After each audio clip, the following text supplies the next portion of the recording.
teenager is really hard, even starting younger, you try so desperately to have this independence and want these things, but you're not quite there, and you need support. I think letting them know that you're in their corner is huge, right? I think with some of these kids, a lot of their lives, they haven't had that.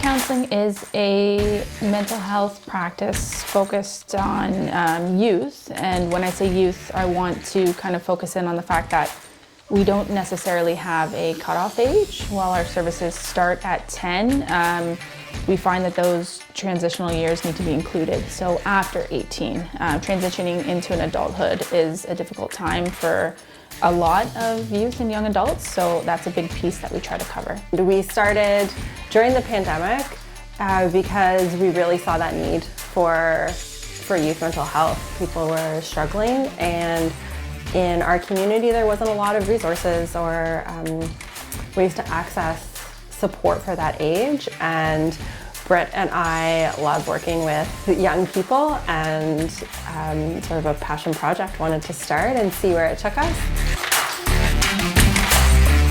We do a lot of work through victim services, so youth who have experienced trauma. We also see a lot of anxiety, a lot of depression. A lot of times the kiddos we see just want they want to be heard. I think that's what all of us want, but young people in particular, want to feel validated. They want to feel like their problems are real and taken seriously. In individual counseling, it's a lot of work on, what they want to see changed and helping them try to find those changes. So whether it's maybe giving a challenging perspective to one of the thoughts they're having to say, have you thought about it this way? Whether it's little take-home strategies of next time this happens, try this when you're at school or when you're at home. It's trying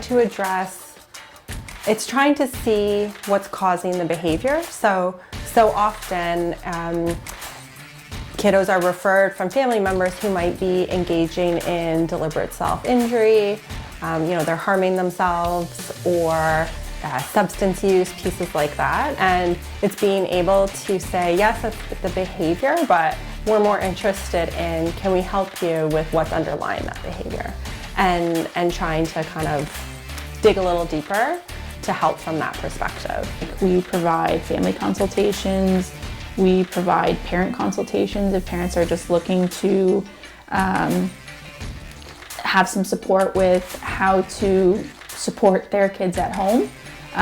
We try as best we can to include them in their child's care, because that's a big part of it, right? Like, we only see them once a week, once every couple weeks, and a lot of that work is going to be happening at home and in school, so we try to bring in as many supports as we can. My involvement with Sound Youth Counselling started approximately 5 years ago.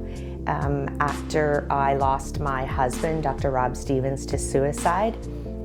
I felt that I needed to give back in memory of him and carry on his legacy of helping others. And I felt that mental health was an area that needed support in our community, as he was someone who suffered with mental health and felt that it was not okay to ask for help. So we started the annual Doc Rob Bass Classic, which is an annual fishing derby held on the shores of Georgian Bay.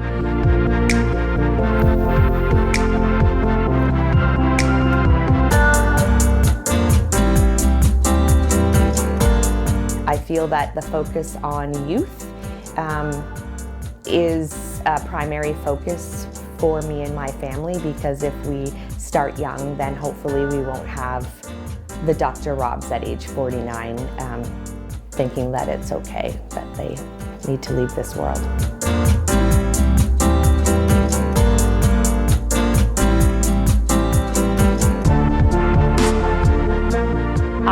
feel that counseling has allowed them an avenue, someone neutral that has no judgment, allows them the opportunity to open up, deal with their anger, and I feel that at every stage their issues change. So I think it's important that counseling is a lifelong process. Seeing my kids go through counseling themselves allows me and opens up the door for me to know that it's okay for me to do it as well. Mental health knows no boundaries, knows no age limits. I work in the education system, and this isn't a process that parents should be afraid of.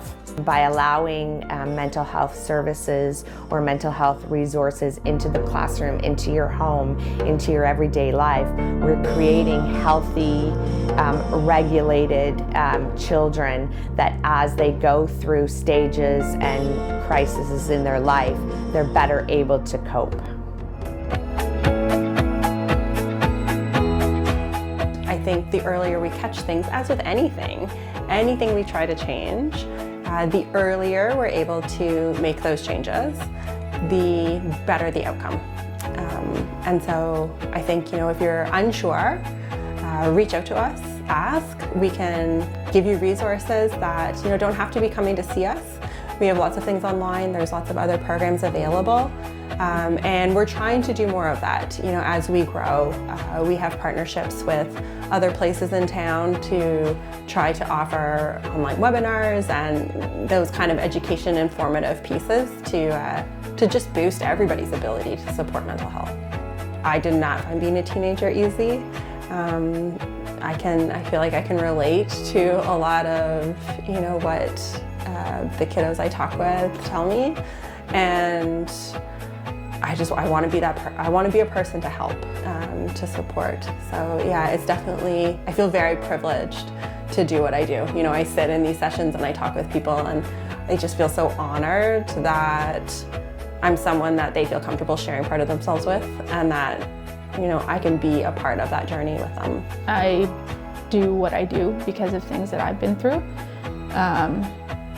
growing up, and I am trying to be for kids what I didn't have growing up. That's exactly why I do what I do. That's exactly why I have the personality that I have and the approach that I have.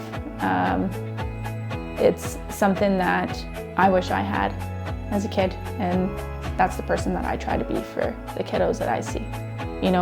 Together, Colleen and I, we do this practice because working with youth is our passion, working with youth is what we love. So I think at the end of the day, we just try and be whatever it is that those kiddos need.